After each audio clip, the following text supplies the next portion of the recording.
Estoy segura que a muchas personas les encantan las historias de miedo, situaciones en las que muchas veces no tenemos el control ante lo que pueda ocurrir.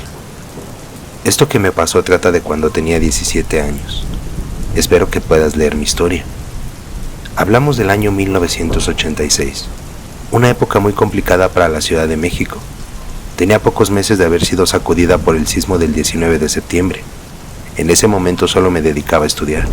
Tenía la suerte de que mi familia me apoyara para continuar con mis estudios de forma relativamente normal. Mi escuela no quedaba muy lejos de mi casa. Podía llegar caminando en 15 minutos. Algunas veces me tocaba la oportunidad de que me llevara alguno de mis hermanos, y de regreso solía venirme acompañada de mi mejor amiga. Rocío era una de mis vecinas.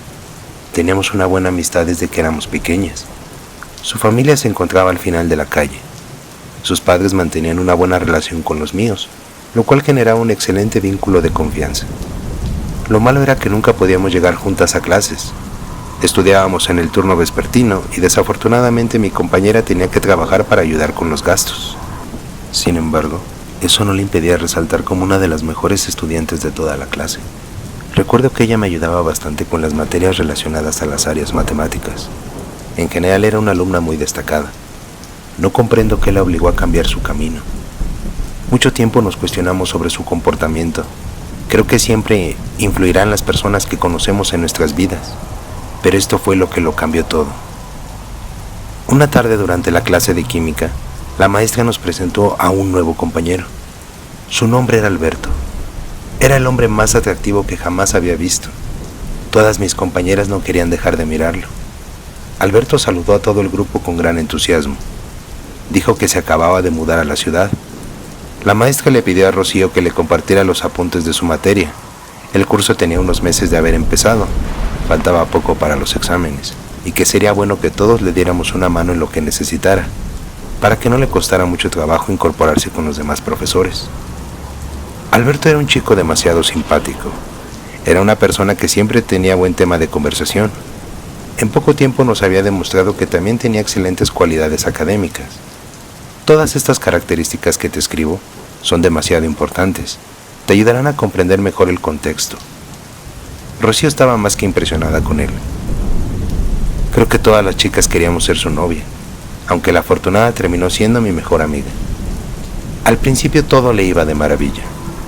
Me contaba de los lugares nuevos a los que salían, restaurantes que nunca había conocido pero que tenían una comida muy sabrosa, salidas al cine o cualquier actividad que fuera para pasar un buen rato. Rocío se encontraba muy feliz. En verdad estaba completamente enamorada de Alberto. No había ningún indicio de que él fuera una mala persona. Tenía la confianza de muchos. Era casi imposible que alguien pudiera predecir lo que pasaría. Una mañana tocaron a nuestra puerta, de una forma muy desesperada. Era la mamá de Rocío. Nos preguntó si no sabíamos algo de su hija. Bueno, principalmente se dirigía hacia mí. La señora nos contó que estaba haciendo la limpieza de su casa. Se encontró una carta en donde Rocío se despedía de ellos. Les decía que iría en busca de su liberación espiritual, que no necesitaba nada más de aquí ni de su compañía. Les pedía que respetaran su decisión y que no intentaran hacer contacto nunca más con ella. Todos nos quedamos helados. Nadie entendía por qué ella había escrito eso. Mamá le comentó que tenía 2 noches que Rocío había venido a cenar con Alberto. De hecho, mi hermano Esteban también era muy buen amigo de él. No sabía que tuvieran planes de irse o de casarse. Al menos eso fue lo que pasaba por la mente de mi hermano en ese momento. Yo le sugerí que sería bueno ir a buscarla a su trabajo. Tal vez llegaría más tarde a la escuela. También le dije que sería bueno dar el aviso a las autoridades. Esas palabras no creía que fueran de mi amiga. Parecía como si alguien más hubiera dejado ese mensaje. Además, Alberto era el más cercano con ella. Estaba segura que nos podía dar una mejor explicación de todo este desastre. Mis hermanos, mi madre y yo nos movimos a todos los lugares posibles donde pensamos que estaría. Casi la buscamos hasta debajo de las piedras, pero ni así pudimos localizarla. De Alberto tampoco se supo nada. La policía lo buscó con base a los datos que dejó en el plantel, pero resultaron ser falsos. Desde el nombre hasta la dirección. Varios vecinos ayudaron a poner carteles de Rocío, fotos o cualquier ilustración que nos fuera posible para poder dar con su paradero. Mis compañeros y maestros también ayudaron en esta exhaustiva búsqueda, que tristemente no llegó a nada. La familia de Rocío estaba inconsolable. Mis padres intentaron ayudarlos de muchas maneras, pero ninguna pudo devolverles la calma a sus vidas. Unos años más tarde se divorciaron. La señora se quedó en la casa esperando a su hija. Al menos eso era lo que le contaba a mi mamá cuando venía de visita. Su papá hizo una nueva familia, pero ya no se paraba por el vecindario. Sabíamos de él porque mi hermano trabajaba en la misma fábrica de zapatos. Este acontecimiento también marcó a la calle. Dejó de tener esa vibra de luz que solía radiar en los tiempos de cuando era una estudiante. Solo quedaban los recuerdos de cuando mi amiga era parte de nuestras vidas. Al menos eso era lo que pensaba y sentía en esos días. También dejaba un aroma de misterio sobre los verdaderos motivos de Alberto. No comprendía bien por qué había llegado a la ciudad, si es que huía de alguien o a qué se dedicaba. Tenía conocimiento de que trabajaba, pero no sobre nada de su pasado. Eran más las preguntas que las respuestas, aunque no pasaría mucho para descubrir la verdad. Nos encontrábamos comiendo en la casa de Rocío. Su mamá nos había preparado unos deliciosos chiles rellenos. Nos vimos interrumpidos por una llamada que atendió la señora. Notamos que su semblante cambiaba conforme transcurrían los minutos. Colgó el teléfono para comunicarnos que era la policía. Habían detenido a un hombre y a una mujer con la descripción de Rocío y de Alberto. Nos pidió que la acompañáramos para ver de qué se trataba, llevándonos la amarga sorpresa de que eran ellos. Los delitos por los que se les acusaban eran inmensos. En verdad tenían una montaña de pruebas irrefutables. Esto lo sé porque para este momento me había convertido en una abogada. Comprendía bien el significado de todos los cargos. Fue una impresión demasiado triste al ver en lo que mi amiga se había transformado, reclutando a personas de todos lados para participar en actos tan atroces, de los que solo puede ser responsable una secta. El dichoso Alberto fue quien la metió en este problema. Un hombre que aparentaba ser tan espléndido, increíble e inigualable la orilló a formar parte de esta organización. Mientras nos encontrábamos ahí, Rocío se arrepentía de todo lo que habían hecho. Argumentó que ella también era una víctima, pero solo intentaba mentir para poder salir ilesa de su mala situación. Se determinó que pasarían muchos años tras las rejas. Nunca comentamos nada de esto con nadie. Era una situación muy personal sobre amigos que queríamos demasiado. Lo peor de todo es que existen grupos así. No sabemos dónde, ni cuándo, pero siempre salen al mundo para causar todo tipo de fechorías. Lamentablemente Rocío fue una víctima que pasó a ser un miembro más de esto. Espero que puedas compartir mi experiencia. En la actualidad todos sabemos sobre este tema, aunque a mediados de los 90 era muy diferente. Lo que más me ha dejado pensando sobre esta vivencia es si hay más Albertos en el mundo. Me refiero a personas que llegan a conectarse tanto con algunos, que logran cambiar sus formas de pensar, sus itinerarios y voltean sus vidas de pies a cabeza, con tal de conseguir sus objetivos. Gracias por leerme. Buenas noches, comunidad. El tema de las sectas es algo bastante complicado, no solo por las prácticas que suelen manifestar, sino por el hecho de que son sumamente peligrosas, no importando de qué tipo sean, ya que las organizaciones que trabajan en las sombras tienen secretos oscuros. Si disfruta del video, no se olvide de comentar, dar like y suscribirse. Esto nos apoya para continuar creciendo. Por el momento, pasemos con más relatos de terror. Es bien sabido que las fechas de Día de Muertos son muy celebradas por gran cantidad de los mexicanos, sin importar el estado que sea. Mucha gente acostumbra a poner la foto de sus seres queridos en un altar para poder recordarlos de la mejor manera posible. Al menos en mi familia, tenemos esta costumbre en todos nuestros hogares. Nos hace sentir más cerca de las personas que ya no pueden acompañarnos en vida. Pero en una ocasión, nos tocó vivir algo curioso y extraño, al mismo tiempo, debido a que se presentó un fenómeno en muchas casas de mi familia por aquellos días. Hablamos del año 2010. Empezando esta nueva década, nos tocó enfrentarnos a una serie de hechos que cambiarían a la familia para siempre, recibiendo la triste noticia de que mi tía Eustaquia había perdido la vida tras ser víctima de un fallo renal. Esto no fue una sorpresa en lo absoluto. Ella era de las mujeres que no se cuidaba en nada, llevándola a tener que pasar por una serie de eventos desafortunados antes de tomar su camino hacia el otro mundo. A pesar de que fue un momento bastante abrumador, era una pérdida que ya se esperaba, por todos los malos hábitos que sostuvo durante toda su vida. No sé cómo fueron los últimos instantes de ella, puesto que en ese tiempo tenía 15 años y no es como que me fueran a dar informes sobre toda la situación. Solo tenía el conocimiento de que se encontraba muy grave de salud y que probablemente su estado empeoraría de alguna manera posible. Por mi edad, no podía ir a visitarla al hospital, así que todo el lapso que se mantuvo internada, lograba tener noticias de ella por mis demás familiares, los cuales comentaban cada vez más que se veía muy mal y que sería prudente que nos fuéramos preparando para el peor de los escenarios. De alguna forma, gran parte de la familia era consciente ante la situación, así que fuimos checando posibles funerarias que nos parecieran adecuadas, llegando el triste momento de recibir la noticia que nos cambió para siempre, en donde mi tía perdía la batalla mediante sus fatales padecimientos, haciéndonos pasar por muchos días de pena, acompañados de un vacío que no se puede describir al tener la pérdida de un ser amado.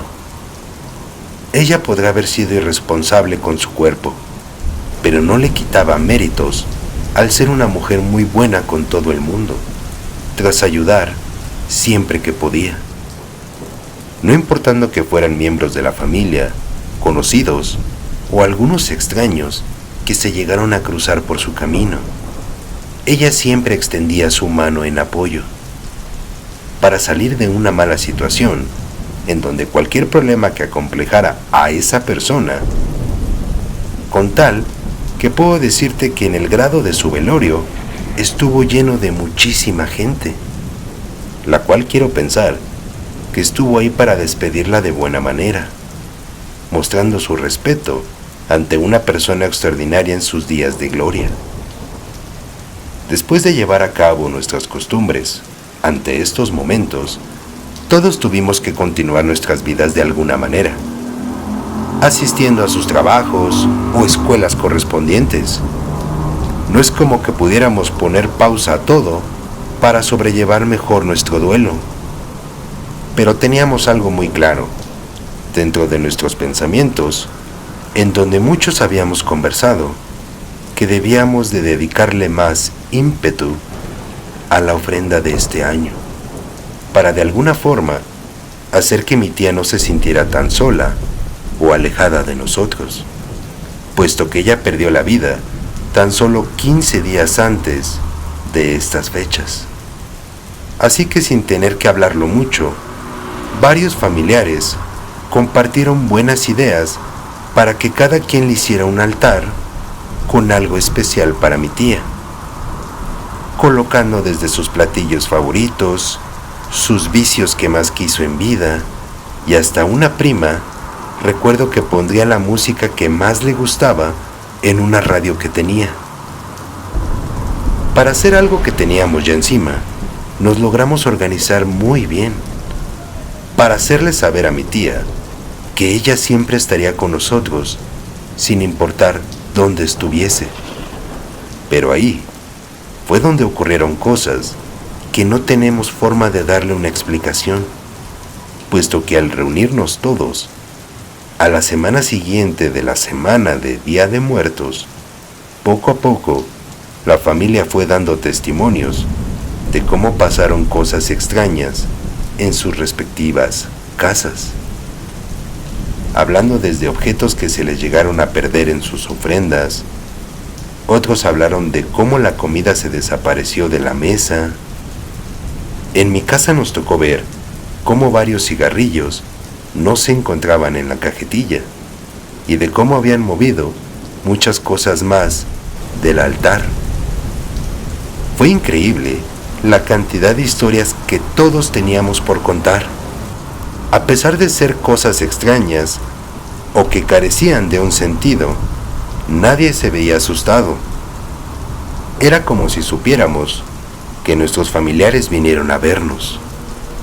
Pero había algo que tenía una constancia sorprendente, porque cabe mencionar que todos los artículos que se perdieron, se movieron o que simplemente tenían alguna anomalía, trataban de los que mi tía llegó a apreciar más en vida, dejándonos con muchas preguntas, dudas, conflictos de opinión, entre muchas cosas más, que como te dije anteriormente, no podemos explicar de una manera lógica o certera. Solo tenemos esos recuerdos extraños en nuestras memorias, afirmando que nosotros queremos pensar que mi tía se vino a despedir, como si algo le hubiera permitido visitarnos por última vez, marcando un bello recuerdo ante los malos días que habíamos atravesado, pero dejándonos tranquilos al saber que pudo degustar de todo lo que le preparamos.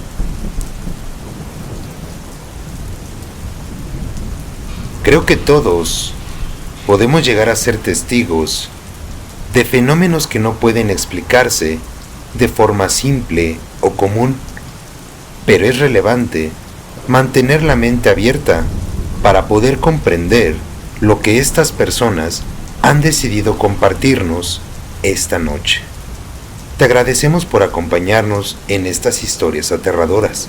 Si disfruta del video, no se olvide de comentar, dar like y suscribirse. Esto nos apoya para continuar creciendo. Por el momento, pasemos con más relatos de terror. Tengo trabajando cerca de 15 años como cuidador nocturno, dentro de una fábrica de muñecos. Se podría decir que tengo funciones similares a las de un guardia de seguridad privada.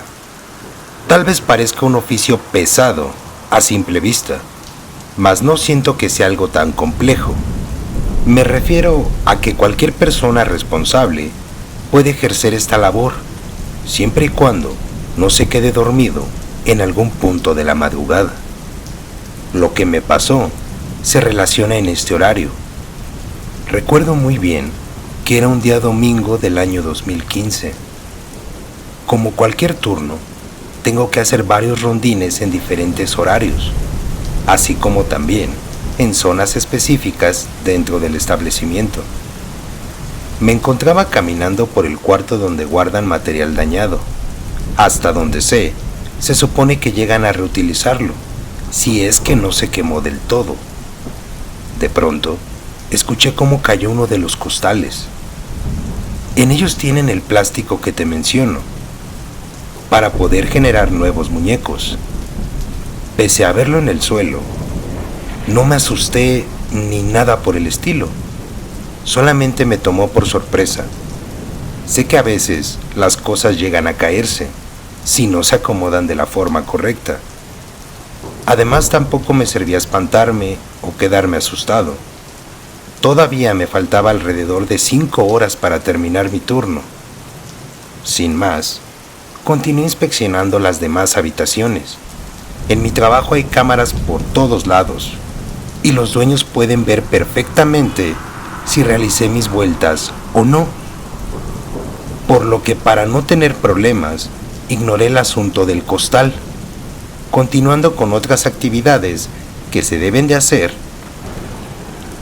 No tengo la cantidad exacta del tiempo que pasó, cuando nuevamente volví a escuchar cómo se habían caído otros costales más. Me acerqué rápidamente al cuarto de materiales, y ahí estaba todo el plástico regado del interior de 3 costales. Sin tomarme un momento para pensar, recogí pieza por pieza para acomodarlos. Claro, dentro de cada uno. También tomé cada uno de los montones y, sin tardarme mucho, los dejé reposando en el suelo. De esa manera ya no podrían caerse otra vez. Lo hice rápido, ya que no estoy autorizado a dejar sola mi pequeña caseta, a menos que sean los espacios para ejecutar los rondines. Al volver a mi silla, me quedé pensando en cómo era posible que los costales cayeran de esa manera. Mi turno tenía varias horas de haber empezado. Si estaban tan mal acomodados, se debieron de haber caído desde hace buen rato. O tal vez puede que cuando pasé, sin querer los moví de su posición, pero no, tampoco recordaba haberlos tocado con mi pierna o mi cadera. Empecé a sugestionarme con tantas locas y extrañas posibilidades dentro de mi mente. El hecho era que sin importar lo que pensara, mi situación no cambiaría en lo absoluto. Debía de estar ahí por otro rato, y como te escribí anteriormente, lo más adecuado era no sugestionarse.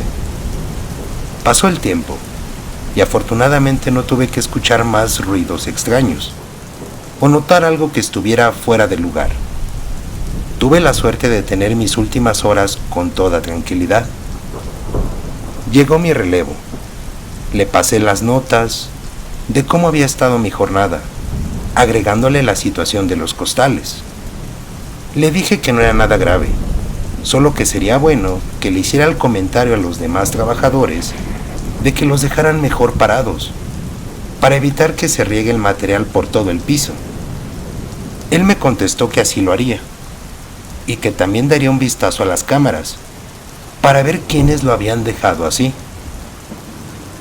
También para saber cómo es que se habían caído. Sin decirnos nada más, me despedí. Me sentía más cansado de lo de costumbre. Llegando a casa, solo me eché a dormir, despertando poco tiempo antes para comer algo, para después presentarme en la fábrica por la noche. Para este punto, por mi mente ya no se cruzaba nada con base al día anterior. Digamos que para mí sí fue un suceso extraño, pero tampoco sentía que se trataba de algo más lejano, a un simple descuido del personal. Aunque unos pasos antes de llegar a la entrada de la fábrica, a lo lejos observé que estaba el dueño platicando con mi compañero de turno. Me saludaron y posteriormente el dueño me mostró un video donde se apreciaba el cuarto de materiales. Me dijo que debía ver esto antes de quedarme solo a trabajar. Contesté que sí, no tenía ningún problema, al menos hasta que comenzó la grabación. En ella se veía cómo es que los costales habían sido lanzados con una fuerza descomunal. No me refiero a que solo se cayeron, sino a como si alguien los aventara al drede. Pero no es todo, porque los 3 costales fueron lanzados al mismo tiempo, dejando ver una escena incoherente en todos los sentidos de la palabra. El señor me dijo que si no quería trabajar esa noche, me entendía completamente. Dijo que no sabía el por qué se había presentado este hecho. También se le notaba igual o más confundido de lo que nosotros nos encontrábamos. Por mi parte, tenía laborando nada más unos meses en esa empresa. Tampoco sabía de que ahí ocurrieran cosas raras o paranormales. Era la primera vez que veía algo así en mi vida, por lo que mi respuesta fue un rotundo no, al menos a trabajar durante esa noche. Créeme que las imágenes de esa grabación me dejaron demasiado perturbado. No tenía un pequeño rastro de una explicación lógica. Después de entregar mi respuesta, tampoco me volví a presentar a trabajar en esa fábrica. Mi instinto me decía que podía correr un gran riesgo al seguir estando en aquel sitio. De por sí, la profesión es peligrosa, como para andar viendo o escuchando cosas de las que ni siquiera tenemos un conocimiento completo. Espero que puedas leer mi historia. Saludos desde México.